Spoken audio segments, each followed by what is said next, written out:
नमस्कार। मानव सभ्यता और शेष प्राणी नाम के इस चैनल पर आप सभी का मैं स्वागत करता हूं। जैसा कि मैंने आपको कल कुछ प्राणायाम के विषय में बताया था और प्राणायाम के विषय में लोगों की क्या सोच है उसको भी मैंने आपको बताने का प्रयत्न किया था। जो वेस्टर्न साइकोलॉजी है, जिसको पाश्चात्य मनोविज्ञान कहते हैं, वह पाश्चात्य मनोविज्ञान क्या सोचता है और जो ईस्टर्न साइकोलॉजी है जिसको हम अपनाए हुए हैं या जो हमारी संस्कृति में रची बसी है, वह क्या सोचता है। वेस्टर्न साइकोलॉजी में उनकी अपनी एक धारणा है, उनके अपने कुछ जो है व्याख्याएं हैं, और ईस्टर्न साइकोलॉजी में जो हमारा शास्त्र है जिसको हम योग दर्शन कहते हैं और सांख्य दर्शन कहते हैं, उसके अनुसार हमारी क्या धारणा है।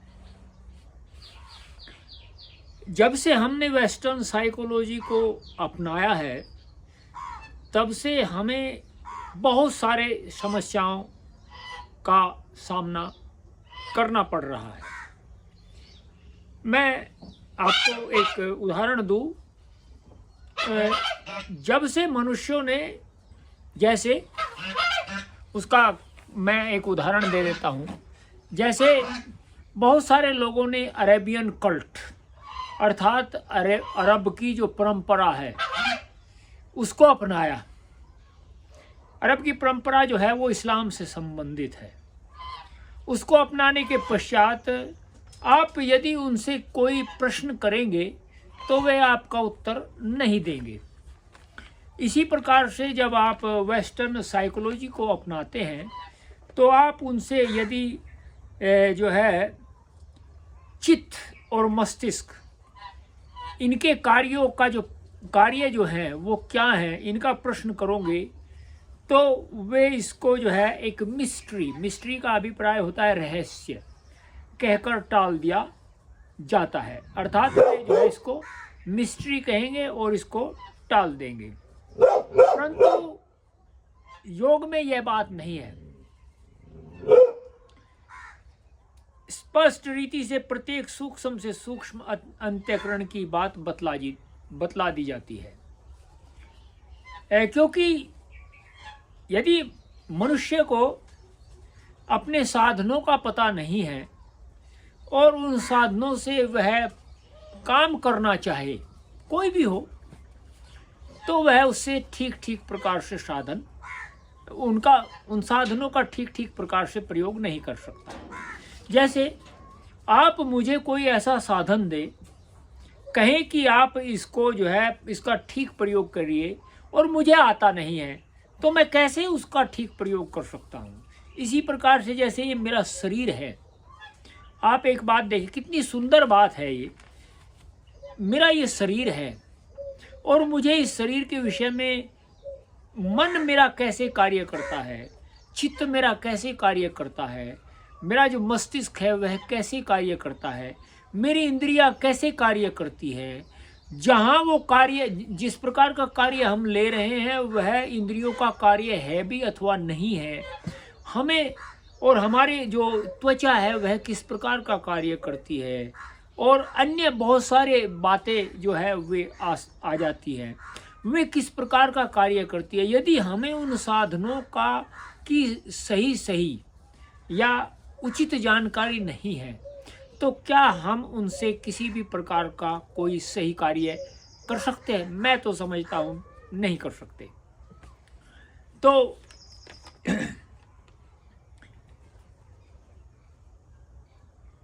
जो अभ्यास करने वाले हैं, अर्थात जो अपने जीवन को उन्नति की ओर ले जाना चाहते हैं, चाहे वह शारीरिक उन्नति हो, चाहे वह मानसिक उन्नति हो, अथवा आत्म उन्नति हो, तो उनके जीवन को इस आत्म जगत में इस प्रकार से बना दिया जाता है, इन चीज़ों को जानने के पश्चात, कि वे अपने जीवन के अंदर झांक सके या देख सके। जिस प्रकार से हमारे समक्ष एक दर्पण है और दर्पण में हम देखना चाहे तो अपने आप को ठीक ठीक प्रकार से देख सकते हैं, उसी प्रकार से हम अपने जो ये साधन है, इन साधनों, ये साधन कितना उचित कार्य कर रहे हैं अथवा अनुचित कार्य कर रहे हैं, ये सब देख सके। अब जो है योग के प्रारंभिक अंगों से मानसिक उन्नति के सिवाय शारीरिक उन्नति भी होती है। सबसे पहले इस पीसी पर दृष्टिपात करते हैं। इन प्रथम के साधनों में से जैसे यम और नियम, ये किस प्रकार शारीरिक उन्नति करते हैं, पहले यह सवाल, ये प्रश्न सामने आता है। योग के 8 अंग होते हैं, उसमें होता है यम, नियम, आसन, प्राणायाम, प्रत्याहार, धारणा, ध्यान और समाधि। जैसे मैंने इस कुछ 2 दिन पहले जो वीडियो आई थी उसमें बताया था, यम, नियम, आसन, प्राणायाम, प्रत्याहार, ये 5 जो है बहिरंग योग होते हैं। बहिरंग का अभिप्राय ये शरीर और मानसिक उन्नति कराते हैं, और जो धारणा, ध्यान और आसन होता है वह जो है आत्म उन्नति कराते हैं, वह आंतरिक योग होता है, अंदर की ओर होता है। अब जैसे ये योग दर्शन बता रहा है।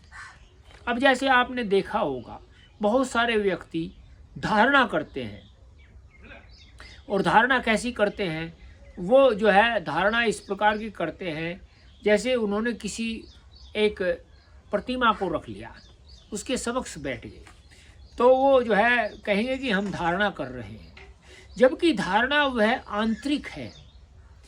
एक स्थिति को उत्पन्न करना अपने शरीर के अंदर, जो साधन है उनसे सही कार्य लेते हुए, अर्थात जैसे यम है, यम में हमारे जो शरीर के साधन है वो क्या क्या कार्य करते हैं, नियम में क्या क्या कार्य करते हैं, आसन में क्या क्या कार्य करते हैं, प्राणायाम में क्या क्या कार्य करते हैं, और प्रत्याहार में क्या क्या कार्य करते हैं, उसी प्रकार से धारणा में, ध्यान में और समाधि में ये स्थिति को उत्पन्न करना पड़ता है। यदि हमने स्थिति को उत्पन्न नहीं किया, जैसे आपने देखा होगा या आप जानते होंगे कि ये जो पेड़ पौधे आप मेरे पीछे देख रहे हैं, अभी इन पर जो है हरे पत्ते आ रहे हैं। हरे पत्ते आने का अभिप्राय यह है क्योंकि इस समय इनके लिए वह वातावरण है जब इनके हरे पत्ते आ सके। यदि वह वातावरण नहीं होगा, अर्थात वह स्थिति उत्पन्न नहीं होगी, तो इसमें हरे पत्ते नहीं आएंगे, सूख जाएंगे या कुछ और अन्य समस्या होगी। तो ऐसे ही हमारे शरीर की देखिए, उसमें आया है उपनिषद में, यथा ब्रह्मांडे तथा पिंडे, यथा ब्रह्मांडे, ब्रह्मांड में जो कुछ भी है, तथा पिंडे, वैसा ही, पिंड का अभिप्राय होता है शरीर, वैसा ही शरीर में है। तो हम यदि शरीर से काम लेना चाहे तो हमें जो है जो हमारे प्राकृतिक नियम है उनका अनुसरण करना होगा, और उनका अनुसरण यदि हम करेंगे तभी, और हमें जो बाहर के साधन हैं, जो हमारे बाहर के साधन हैं, उनका हम सही उपयोग किस प्रकार से कर सकते हैं, यह जानना होगा। यदि हम ये नहीं जान पाए तो ये समझिए हम उन साधनों का प्रयोग तो करेंगे, किंतु उन साधनों का प्रयोग वह उचित होगा अनुचित होगा यह हमें जानकारी नहीं होगी। जैसे मैं आपको एक उदाहरण और देता हूँ। आज मुझे एक व्यक्ति मिले, उन्होंने कहा कि मेरी पत्नी जो है वो अत्यंत ही रुग्ण है। मैंने कहा जी तो फिर? उन्होंने कहा कि जिस समय मेरी पत्नी की ऐसी आयु थी कि वह अपने शरीर से काम ले सकती थी या कार्य कर सकती थी या परिश्रम कर सकती थी, उद्योग कर सकती थी, उस समय मेरी पत्नी ने किसी भी प्रकार का कोई उद्योग नहीं किया। चलिए आगे बढ़ते हैं। मैंने कहा फिर उसने कहा कि उसका जो शरीर है वह अत्यंत ही स्थूल हो गया है, बहुत भारी हो गया है, और स्थूलता के कारण अब उसके शरीर में अनेक प्रकार के रोग उत्पन्न हो गए हैं, और उसकी जो आँखों की दृष्टि है वह भी अत्यंत ही दुर्बल हो गई है। तो मैंने कहा फिर, तो मैंने उसको कहा कि देखिए यही समस्या है, आपको भी मैं यही बता रहा हूँ। समस्या यही है कि यदि हम अपने शरीर का सही उपयोग नहीं करना जानते, तो जिस प्रकार से वह व्यक्ति आज मुझे बता रहा था कि दुर्बलता हो जाती है, क्षीणता आ जाती है, इंद्रियों के अंदर भी, शरीर के अंदर अनेक प्रकार की समस्याएं उत्पन्न हो जाती है, उसी प्रकार से हमारे समक्ष भी अनेक प्रकार की समस्याएं उत्पन्न हो जाती है। यदि हम इससे बचना चाहें तो हमें अपने शरीर के जो साधन हैं उनका सही उपयोग करना सीखना होगा, और यदि नहीं सीखेंगे तो आप जानते हैं कि उस समय क्या होगा। यदि आपको ये वीडियो अच्छा लगा हो तो आप इस चैनल को सब्सक्राइब करें, मानव सभ्यता और शेष प्राणी, और मुझे इंस्टाग्राम पर @सत्येंद्र मलिक और फेसबुक पर भी फॉलो कर सकते हैं, दोनों की आईडी सेम है। तो आप आज इतना ही, शेष कल मिलेंगे एक नई वीडियो के साथ में। तब तक नमस्ते।